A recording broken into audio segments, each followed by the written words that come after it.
Welcome everyone to the Day Player podcast universe thing that we're doing. Today we're doing a Day Player Reacts. We're checking out this trailer for a new game that looks kind of interesting called Lies of P. There's an official announcement trailer and we'll talk about the game afterwards. So let's check the game out.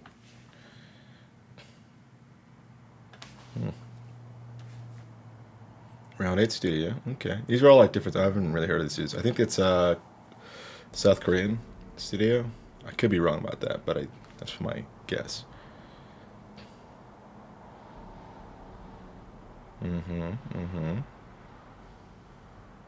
Grat, Ooh, very Bloodborne-esque. blossomed into fortune by hands of craftsmen.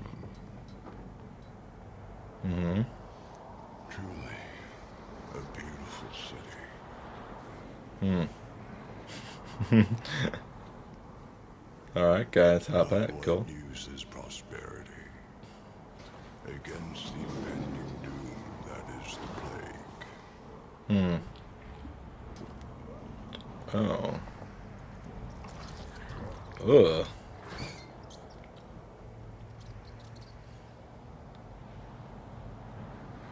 Me.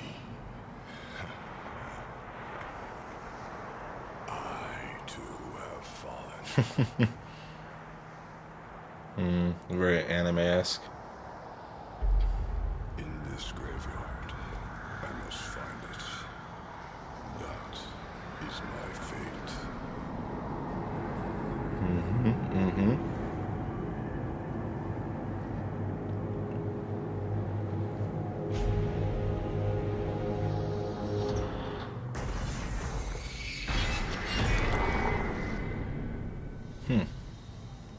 Whoa, what's that stuff up there? Maybe it's like an enemy that can attack you down. That's interesting. Geppetto collected something from one of them, it seems like. His name's Geppetto, by the way. Let's get into that later.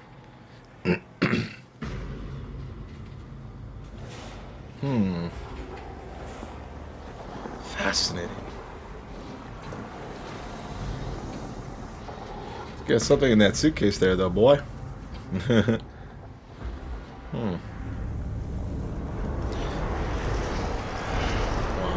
okay.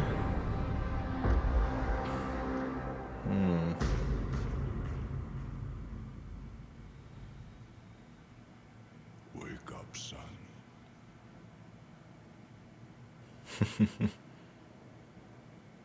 Oh, wow, that's really textured design. It's cool.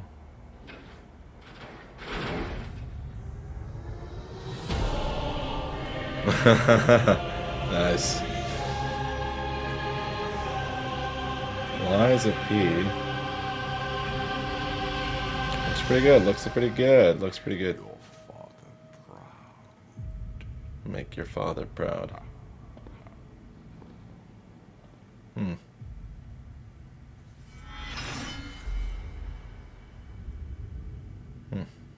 Okay, so time to talk about the game. So, what do we know about this game? One, it's basically it's taken a lot of creative license from the original Pinocchio story, the Italian story, which is actually really cool. I think that's really dope. And the guy we saw there was Geppetto, and presumably we're gonna be playing as Pinocchio. Hence, Lies of P, Lies of Pinocchio. They might not even call him Pinocchio; they might just call him P. The aesthetics very Bloodborne-esque, you know, very Victorian era. So yeah, we got the gargoyle here. You see that guy right there? Cool. This bridge looks pretty sick, though. Let's go through this a little bit more. Fade to black. Then we get this shot here. We get a carriage, so they're not exactly at the point of having cars. So here. So this guy, Geppetto, carrying around a box. So this must be like a precursor to that you see in the beginning of the game, or that you don't see at all, actually. But he's carrying out Pinocchio for some reason, right? And what we do know from the game is that once you wake up in the game, you wake up on a train station or some such like that, with a note saying, find Geppetto. So yeah, they said this game is very Souls-like, which is very fascinating to think about. So it's basically Pinocchio meets Bloodborne meets Souls-like, which Bloodborne is Souls-like, I suppose to say. I suppose. It's very heavily reliant on like the Victorian Bloodborne aesthetics that they've kind of really got. A lot of snow. I don't remember snow being in the Bloodborne game a lot, except for that one area in the Castle Keenhurst. But beyond that, this looks very fascinating. Your little gas lights here and everything. They're not even gaslights. And we get this guy over here, top hat, just sitting down, looking like a G, as you do. Let's see. We zoom in, and then we go right here. So he looks like he was a regular human, right? So plague, another plague. Seems like these rodents are part of this plague thing that's infecting the normal humans. Other thing, maybe turning into monsters. I don't know. We don't know. He definitely looks like he's dressed pretty wealthily. He's sitting down in a certain place. Like, it feels like almost like he knew he was going to die. You know, that's why he sits outside from his home rather than inside the home, I suppose. Or maybe he's just taking a rest there. Who knows? Very, very expensive looking glasses, hat, and everything else. Looking pretty dapper for himself. And then here we got the eponymous rat that shows up. Then we get Geppetto here.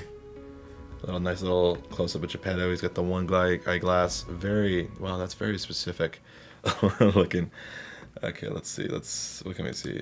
More cathedrals, of course. Love cathedrals. The more cathedrals we get, the better. I am 100% with this aesthetically. Yeah, we see him go into the cathedral, which is also where we see these guys. Shit. These guys. So maybe this is kind of like an instance in the game that, like, when you enter an area, maybe some of these things fall from the ceiling, or maybe you can fight them optionally. You know what I mean? Yes. What the hell are these? They're just there. Maybe this is what happens to the body after the rats get you, and you turn into this kind of like weird viscous material.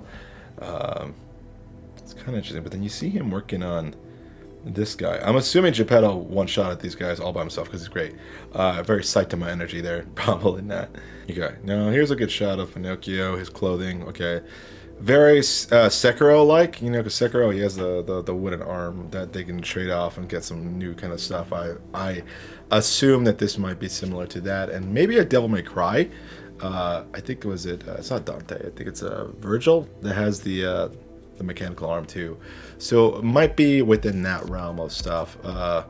Definitely for Bloodborne had the gun and the long range weapons, which might be what that arm is about. Really interesting. So he's not a real boy, he's a wooden boy. He got all this really fabric. I wonder if that means that we could change the clothes though. Well, Bloodborne, they had the different clothes, right? But it was never really like, well, they had the main clothes that you wear and you run around with, as far as like the marketing went. But in game, you kind of run around with whatever you want. So I figure something might be similar to this. I mean, far be it from not to have really good fashion sense and to make that interesting. But Liza P. Cool. Liza P. That's going to come in a second, but I want to see a little bit more of Pinocchio. Sorry, my voice is just really ass. Okay, so he's got all kinds of weapons here. This might be like a segment of the game at the beginning or sometimes later where you can get different swords and different weapons and level them up or whatever, what have you, much like Bloodborne. He's even got a little rucksack here in the back, an armband to carry some extra stuff, and then this long coat. Very puffy hair, very puffy hair. I dig it, I dig it, I dig it. I think that's like a really cool aesthetic choice here. Okay, so from what I've gathered from other like websites and like news articles that I've checked out, Liza P is going to have one fundamental part of the game that's going to be fascinating, where it focuses on the lying aspect. So if you know anything about Pinocchio, the story, every time Pinocchio lies, his nose gets longer, right? Apparently in this game, every time you lie to someone or to some situation, he becomes more human.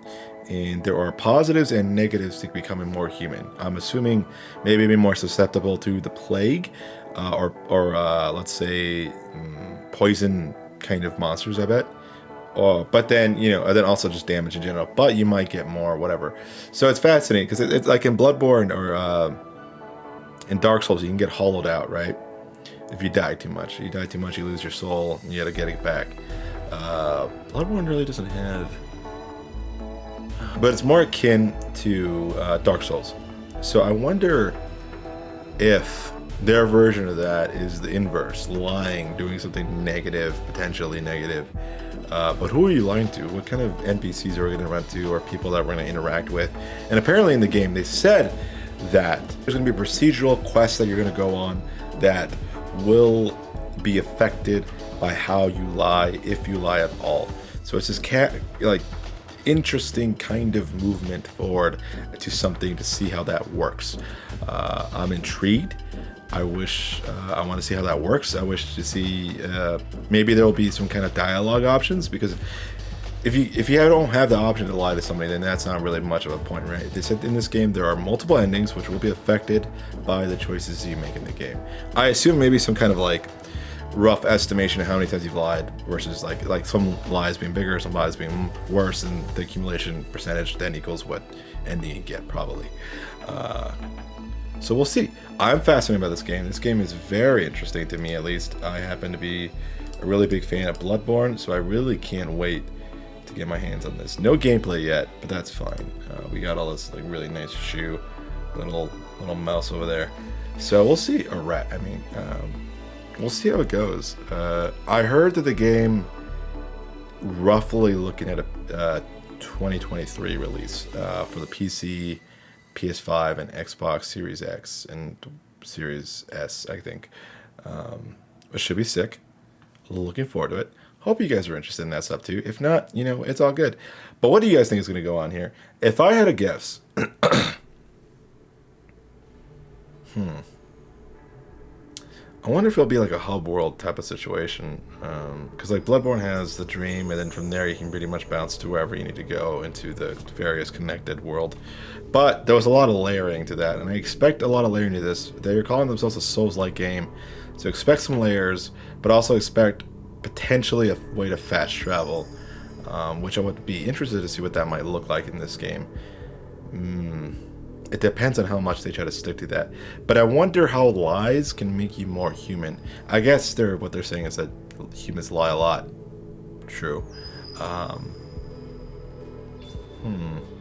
So you're seeing an advent of 3 different kinds of things going on here. We're seeing the plague, Pinocchio and his lies, and these other mechanical beings, right?